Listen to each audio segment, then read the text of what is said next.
se cumplen 47 años de la Constitución que se celebró a través de referéndum el 6 de diciembre de 1978. De momento es una de las más longevas, aunque la más longeva es la de 1876 hasta 1961, que fue la que se promulgó durante la restauración borbónica con los reinados de Alfonso XII y Alfonso XIII y la regencia de María Cristina de Habsburgo, no María Cristina de Borbón, que esa fue justo la de 1812, que fue la madre de Isabel II. María Cristina de Habsburgo fue la madre de Alfonso XIII, que su padre pues, murió, falleció un año antes, o meses antes de que naciera su hijo, que fue en mayo, y su padre murió en noviembre de 1885, Alfonso XII, y el hijo, Alfonso XIII, nació en mayo de 1886. Las dos primeras comunidades que obtuvieron el Estatuto de Autonomía fueron Cataluña y País Vasco, que ya venían desde la Segunda República. La Generalitat o el País Vasco como que eran repúblicas independientes dentro, sobre todo lo que pasó en Cataluña, que se convirtió en la república independiente en el gobierno del centro derecha y provocó luego, bueno, pues el encarcelamiento de muchos de los políticos. Lluís Companys lo cogieron los alemanes y se lo entregaron al régimen franquista y lo asesinaron aquí, las propias autoridades franquistas. En 1931, Galicia, el Principado de Asturias, Cantabria y Andalucía lo obtuvieron. En 1982 lo obtuvieron la gran mayoría de las comunidades autónomas, la Comunidad Foral de Navarra, Aragón, las Islas Baleares, La Rioja, Castilla-La Mancha, la Comunidad Valenciana, la región de Murcia y las Islas Canarias. En 1983 fue la capital la Comunidad de Madrid, Castilla y León y Extremadura. Y las dos últimas, las dos ciudades autonómicas, que fueron Ceuta y Melilla, las obtuvieron sus propios parlamentos y el Tribunal de Justicia Independiente, que comenzaron pues, a partir de ahí en eso, desde 1979 y finalizó en 1963, aunque finalizó hace 30 años el estatuto de cada autonomía, el estatuto autonómico de cada comunidad autónoma y de las dos ciudades autónomas, como son Ceuta y Melilla. Voy a hablar del espíritu del 12 de febrero, que no está muy, bueno, no se ha hablado mucho, o si se ha hablado es muy poco en algunos documentales, y que fue el intento de reforma política del gobierno de Arias Navarro en 1974 con el objetivo de llevar a cabo un programa aperturista dentro del régimen dictatorial, que proponía asociaciones políticas dentro del movimiento nacional, pero fracasó porque una parte del sector más conservador y duro, que se denominó el búnker, se negó y luego los eventos que vinieron, la Revolución de los Claveres en Portugal el 25 de abril de 1974, que produjo la caída de la dictadura portuguesa un año antes que la nuestra, o año y medio, porque la nuestra cayó en noviembre, y también en julio de 1974, que le voy a explicar, cayó la dictadura helena, la dictadura griega, la dictadura de los coroneles, que se llevó a cabo un golpe de Estado en 1967 que provocó la caída de Constantino II de Grecia, el cuñado de Juan Carlos, eh, y finalmente, bueno, pues la caída como pasó con Alfonso XIII, apoyando a la dictadura de Primo de Rivera, o Víctor Manuel III apoyando a la dictadura de Mussolini. Provocó todo ello que los monarcas cayesen. Y todo esto provocó un cerrojazo, retroceso y quedando como símbolo de la resistencia franquista cualquier cambio genuino con el objetivo de que Arias Navarro no iba a realizar ningún tipo de cambio en las cortes franquistas debido a la caída de las dos dictaduras cercanas del sur de Europa como fueron Portugal y Grecia en 1974. Voy a resumir en algunas fechas más importantes del final del franquismo a la transición democrática, pero esto es el final del franquismo. Primeramente, Franco designó sucesor al príncipe Juan Carlos de Borbón, que fue el futuro Juan Carlos I, el 22 de noviembre de 1975, tras la muerte 2 días antes de Franco. En los años 70 comenzó el declive de la dictadura franquista, primero porque ETA asesinó, que fue la banda terrorista, al presidente del gobierno nombrado entonces, que fue Carrero Blanco, el 20 de diciembre de 1973. Nombró la dictadura franquista Arias Navarro, que pertenecía al régimen, la caída de las dos dictaduras en 1974, la primera en abril, el 25 de abril de 1974, la portuguesa tras la Revolución de los Claveles, y la del 24 de julio en Grecia, la dictadura de Jolonedes, provocó que España fuese el único país de los cuatro que había existido desde los años 20, porque Italia cayó su dictadura después de la Segunda Guerra Mundial, Mussolini además también cayó con ello, Víctor Manuel III por su apoyo al régimen fascista de Mussolini, y provocó que al final que el espíritu del 12 de febrero de 1974 se llevara a cabo el boom, que el sector más ultra franquista evitase, porque querían llevar a cabo un cambio de reformas con Arias Navarro, pero el búnker, que el sector más ultra nacionalista, más ultra dentro del franquismo, dijo, se negó por las caídas de las dos dictaduras, tanto en Portugal como en Grecia, en 1974. La nuestra cayó a finales de 1975, el 20 de noviembre de ese El 20 de noviembre de 1975 se cumplieron hace unas semanas 50 años del fallecimiento de Franco y también unas semanas, 2 días después, cuando se coronó a Juan Carlos I como monarca el 22 de noviembre de 1975, que se convirtió en el jefe del Estado. En el discurso, por parte de Juan Carlos, lo que intentó llevar a cabo es instaurar en España un sistema democrático similar al europeo. Mantuvo a Arias Navarro, pero claro, este equipo renovó a varios ministros reformistas, pero claro, el avance durante la presidencia de Arias Navarro era muy lenta y la oposición manifestó su descontento en sucesivas manifestaciones. Finalmente, en julio de 1976, Juan Carlos I forzó la dimisión de Arias Navarro con el objetivo al final de que Adolfo Suárez se convirtiese en el nuevo presidente del gobierno. Y con él comenzó las reformas que abrieron camino hacia el sistema democrático en nuestro país. El primer paso fue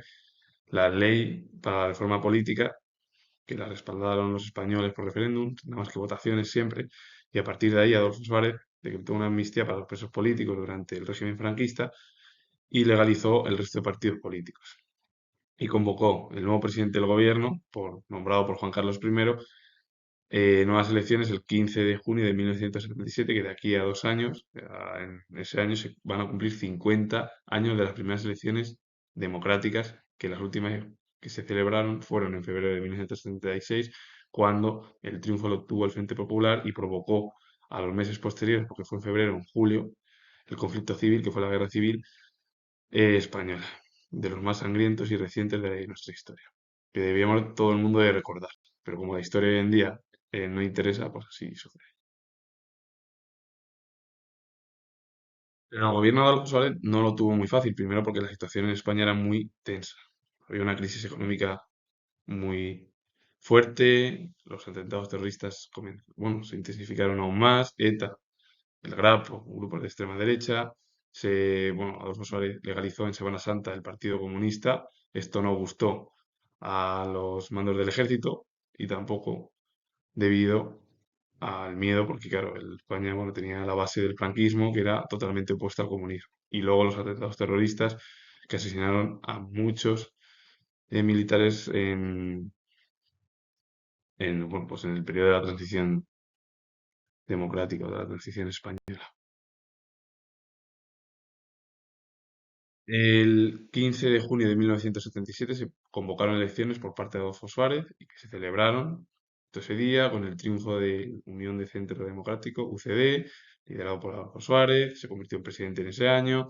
El PSOE fue el segundo partido más votado, liderado por Felipe González y Alfonso Guerra, que Felipe González, por cierto, llevó a cabo una moción de censura contra UCD en su momento. El tercer partido más votado en la transición fue el Partido Comunista, liderado por Santiago Garrillo, y el último de los estatales a nivel nacional fue Alianza Popular, que se convirtió luego en el Partido Popular, el PP, y que bueno, lo lideró Manuel Fraga, y luego ya en finales de la década de los 80 y principios de los 90 fue Aznar, y bueno, los sucesores que ha habido en el partido a través también de elecciones dentro del partido. A partir de ahí aparecieron también los partidos nacionalistas e independentistas como CiU, que lo lideró Jordi Puyol, o el PNV, que lo lideró Xavier Arzayus. Como el gobierno de UCD de Adolfo Suárez no tenía la mayoría absoluta, tuvo que llevar a cabo acuerdos, consensos con el resto de las fuerzas políticas del Parlamento. Primero fue todos los partidos representados en el Parlamento y los sindicatos firmaron los pactos de la Moncloa con el objetivo de abordar la crisis económica que, a la que se enfrentaba el país. Se llegó a un acuerdo para poner en marcha un sistema político que otorgara autonomía a las diferentes regiones españolas. Se concedieron los dos primeros estatutos de autonomía a las que ya lo pidieron en la Segunda República, como fueron Cataluña y País Vasco. Se redactó una constitución plenamente democrática que fue aprobada por una amplia mayoría de la población el 6 de diciembre de 1978 y luego ya, pues a partir de ahí, quedó ratificada el 6 de diciembre de 1978, la firmó el monarca Juan Carlos y pues, durante ese periodo, entre 1977 y 1979, se crearon las bases de nuestra democracia y surgieron los partidos que protagonizarían la vida política española porque en 1979 se celebraron elecciones el 1 de marzo. Pero es que también se celebraron elecciones municipales en aquel momento también, en 1979, y luego ya pues, municipales y autonómicas, cuando poco a poco se fueron formando, como he nombrado la segunda diapositiva, pues cada estatuto, que las dos primeras fueron en 1979, Cataluña y País Vasco, Madrid fue en 1983, y otros ejemplos, por ejemplo, las Islas Baleares y las Islas Canarias fueron en 1962, Ceuta y Melilla fueron hace 30 años. He hablado de las principales figuras del final del franquismo, Carrero Blanco, la coronación de Juan Carlos I 2 días después del fallecimiento de Franco, Arias Navarro, Adolfo Suárez, Leopoldo Calvo Sotelo, que fue también estuvo dentro de UCD, y el líder de UCD fue Adolfo Suárez, que luego rescató todo partido, fue el CDS, que también fue líder durante un tiempo y estuvo en el Congreso. A partir de ahí, Felipe González y Alfonso Guerra, líderes del PSOE. Carrillo del Partido Comunista. Alianza Popular, liderado por Fraga, que luego se convirtió en el PP. Y bueno, pues ahora voy a hablar del 6 de diciembre de 1978. Los españoles aprobamos en referéndum una constitución redactada por acuerdo entre los principales partidos políticos del país. El texto de la constitución de 1978, ahora voy a definir o voy a hablar de algunos puntos, como que España se define como un Estado social y democrático de derecho. Social porque el Estado interviene para lograr una sociedad más justa. Y de derecho porque las leyes obligan a todos los españoles. Se reconoce que la soberanía nacional reside en el pueblo español, que elige a sus representantes en el gobierno mediante elecciones libres. La forma política del Estado es la monarquía parlamentaria. Se establece la separación de poderes. Las Cortes Generales ejercen el poder legislativo, el gobierno, el poder ejecutivo y los jueces y los magistrados el poder judicial. Se garantiza un amplio repertorio de derechos y libertades. Se reconoce el estado de las autonomías. Y algunas instituciones como el Tribunal Constitucional y el Defensor del Pueblo tienen como misión velar porque las leyes y las autoridades respeten la Constitución y que no se vulneren los derechos y las libertades. Eso sería un ejemplo en el objetivo de lo que sería una Constitución democrática y todos los puntos que hablo anteriormente. El final de la dictadura franquista provocó los sentimientos nacionalistas que afloraron en diversas comunidades autónomas como Cataluña, País Vasco y Galicia. La demanda de autonomía se extendió a otras regiones durante toda la transición democrática. Las reivindicaciones nacionalistas comenzaron a ser atendidas desde 1977 por el gobierno de Adolfo Suárez. Se reconoció entonces la autonomía de las tres regiones que ya la habían obtenido durante la Segunda República Española. Cataluña recuperó la Generalitat de 1977, el Consejo General Vasco en 1978 y se instituyó la Xunta de Galicia. Tras la aprobación de la Constitución de 1978 se definió el modelo autonómico y se inició el proceso de concesión de los diferentes estatutos aprobados por las Cortes. El proceso culminó en 1983 y las dos últimas fueron Castilla y León, pero sobre todo la capital, la Comunidad de Madrid, a la que le costó más, debe ser porque había otros tipos de intereses por otras comunidades, pero bueno, las primeras está claro que fueron Cataluña en 1979 y País Vasco en ese año. A partir de ahí, en 1971, le tocó a Galicia y las comunidades del norte, como Asturias y Cantabria, y la comunidad del sur, como es Andalucía. El resto, pues les tocó en 1982 y 1983. España está formada por 17 comunidades autónomas, dos ciudades autónomas, cada uno tiene su respectivo estatuto de autonomía que regula sus competencias y funcionamiento y unas instituciones de gobierno propias, Parlamento, Gobierno y Tribunal de Justicia autonómicos. Lo que pasa es que la cuestión autonómica ha sido una fuente constante de conflictos. Por un lado se enfrentan el gobierno y las instituciones regionales que desean ampliar sus competencias y financiación, pero también se enfrentan las comunidades entre sí por las diferencias entre los estatutos y sobre todo por el temor de las comunidades más pobres a que las ricas no cumplan con el principio constitucional de solidaridad entre las regiones, con el objetivo de que siempre va a haber disputas de por qué Madrid está mejor hoy en día en los últimos años que otras comunidades autónomas y a lo mejor lo que han ido otras comunidades ha sido es derrochar el dinero y centrarse a lo mejor en formas políticas de independencia, que a mí me parece muy bien y yo siendo historiador lo respeto porque siempre ha habido el PNV, Junts, desde el siglo XIX y primeramente porque los Borbones impusieron el Estado centralizado que no gustó, porque la Corona de Aragón tenía su propio parlamento, independiente, pero y era una especie de un parlamento en la cual ahí tenían pues, privilegios los virreyes y ahí los monarcas de los Austrias, es decir, los Austrias, Habsburgo, españoles, no podían hacer mucho porque era un pacto que llevaron a cabo. Donde sí que podían llevar a cabo esa centralización fue solo en la corona castellana, que era la parte, pues eso, de lo que sería todo el centro interior peninsular hacia el oeste y Galicia también, que es lo que luego provocó que País Vasco pues mantuviese sus fueros, que Navarra también los mantuviese, porque como apoyaron a Felipe d'Anjou, que era Borbón, y Cataluña y Aragón dijo que no quería apoyar a los Borbones y apoyaron al archiduque Carlos, a Casa Habsburgo, pues provocó al final luego que el triunfo de los Borbones centralizase todo el Estado bajo un gobierno monárquico absolutista y provocó que en el siglo XIX todo ese resentimiento de 1714, el día 11 de septiembre, la diada, pues provocase que desde hace 200 años continúen los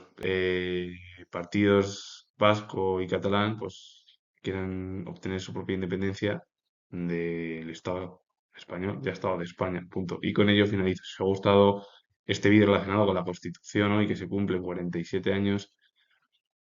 ya, y que como siga así va a ser de las más longevas. De momento todavía la que está por encima es la de 1876. Quién sabe si en el futuro se puede o no mantener esta constitución. A lo mejor se hace otra nueva, pero bueno, no se sabe.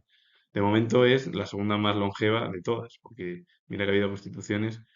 en España desde 1812. La primera que fue la conocida como la Pepa y que luego ya, pues, porque se promulgó y se ratificó el 19 de marzo de 1812, el Día del Padre, que es el Día de San José. Así que, repito, que soy historiador y nos vemos en el próximo vídeo.